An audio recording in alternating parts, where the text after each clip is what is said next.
ஒரு நல்ல professional friend அப்படின்னு நீங்க நினைச்ச யாராவது ஒருத்தங்க இருக்காங்களா?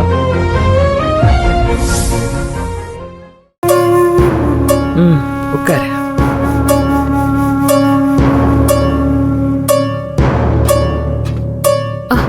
ஐயோ அத்தை, எனக்கு இந்த சட்னி ஸ்மெல் ஒரு மாதிரி பரட்டிட்டு வருது. இரு சாம்பார் இருக்கு, சாம்பார். இல்ல வேணாம் அத்தை, சொன்னா கேளுங்க, முடியல. ஒரு நிமிஷம் இரு ஒரு நிமிஷம் இரு. இந்த கார சட்னி பிடிக்கும்ல உனக்கு, நானே செஞ்சது. ஏங்கா இப்போ இந்த இன்ஃபர்மேஷன் தேவைதானா? இதை நான் செஞ்சேன்னு சொல்லாமல் இருந்தால் கூட அவங்க எடுத்து சாப்பிட்ருப்பாங்க. இதை நீங்கள் தான் செஞ்சேன்னா அவங்க எப்படி எடுத்து சாப்பிடுவாங்க?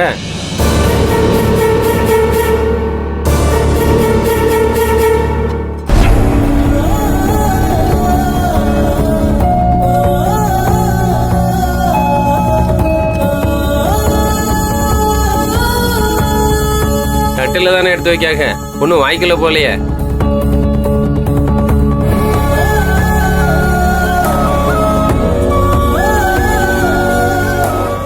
ஏங்கா இப்போ இந்த இன்ஃபர்மேஷன் தேவைதானா?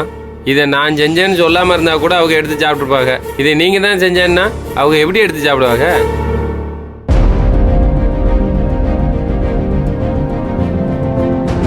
நான் ஒரு கவுண்டர் அடித்தா உடனே பதிலுக்கு அக்கா ஒரு கவுண்டர் போடுது பார்த்தியா?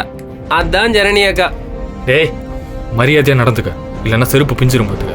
எத்தனை தடவை பிய்யும் தெரியலையா? செருப்பு லெதரில் சரியா டயரில் சரியா? போட கிட்ட போட.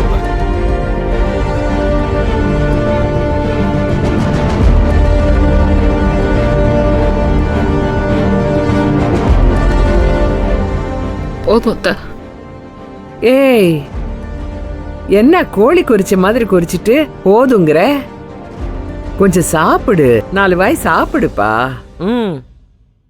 ஏம்மா, இப்பயே நல்லா கொட்டிக்க சொல்லு. நாளைக்கு காலையில போலீஸ் தூக்கிட்டு போய் உள்ள வச்சு விசாரிச்சாங்கன்னா இந்த மாதிரி தொகையில அவையில எதுவும் கிடைக்காது. ஜெயிலில் என்னத்தை கொடுக்குறாங்களோ அதான் திங்கணும்.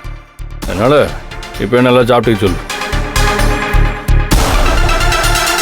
டேய், அதெல்லாம் நாங்கள் பார்த்துக்குறோம். என்ன, யார் யாரெல்லாம் உள்ளே போகணுங்கிற கணக்கு இருக்குல்ல, நீயே ஜெயிலுக்குள்ளே இருக்க வேண்டியவன் தான். ஏய், நான் அதுக்கிட்ட ஜெயிலுக்குள்ளே இருக்கணும்? பின்ன கொலை பண்ண வேற என்னத்தை செய்வாங்க? என்ன வீட்டில் வச்சு சந்தனம் பூசி பூஜை பண்ணுவாங்கன்னு நினச்சிக்கிட்டு இருக்கியாக்கா? உனக்கெல்லாம் இருக்குடி. இன்னும் பூச்சாண்டி கட்டிட்டு இருக்கியா? ஏண்டா என்னத்தரா பண்ணுவீங்க? டேய், நாங்கெல்லாம் ஒன்றும் பண்ண மாட்டோம், கோர்ட்டு பண்ணோம், அப்போ தெரியும். பாப்போண்டா பாப்போம். வீட்டு பிள்ளைய கொண்டு போய் பதுக்கிட்டு 2 பேரும் நாடகமா போடுறிய? இருக்குடி உங்க 2 பேருக்கும்.